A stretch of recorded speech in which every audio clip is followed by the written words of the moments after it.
നമസ്കാരം, ഞാൻ ഷിംജിത്ത് തില്ലങ്കേരി. ഇന്ന് നിങ്ങളെ പരിചയപ്പെടുത്തുന്ന ഔഷധ ചെടിയാണ് കയ്യോന്നി. കയ്യോന്നിയിൽ ഒരുപാട് ടൈപ്പ് കയ്യോന്നിയുണ്ട്. അതിൽ മഞ്ഞപ്പൂവുള്ള കയ്യോന്നിയാണ് ഞാൻ നിങ്ങളുടെ മുമ്പിൽ പരിചയപ്പെടുത്തുന്നത്. ഇതാണ് മഞ്ഞപ്പൂവുള്ള കയ്യോന്നി അഥവാ കഞ്ഞുണ്ണി എന്ന് പറയും. അതിൻ്റെ മഞ്ഞപ്പൂവ്. കഞ്ഞുണ്ണിയിൽ ഒരുപാട് ഉണ്ട്, വെള്ളയുണ്ട്, പച്ചയുണ്ട്. ഇതിൽ മഞ്ഞപ്പൂവുള്ള കയ്യോന്നിയാണ് അഥവാ കഞ്ഞുണ്ണി എന്ന് പറയുന്ന സസ്യമാണ് ഇത്. ഭൃംഗരാജ് എന്ന് പറയും അതിൻ്റെ മഞ്ഞപ്പൂവ്. ഇത് ഏകദേശം അയ്യമ്പനേൻ്റെ ഇലയോട് സാമ്യമുള്ള ഒരു ചെടിയാണ്.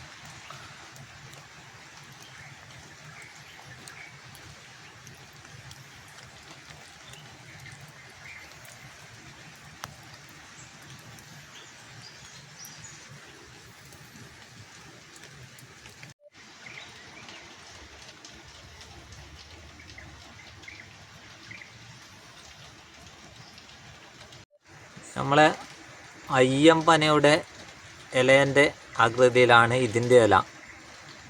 ഏകദേശം തണ്ടെല്ലാം കാണുമ്പോൾ ഏകദേശം അയ്യമ്പനേൻ്റെ ഇല പോലെ ഉണ്ടാവും.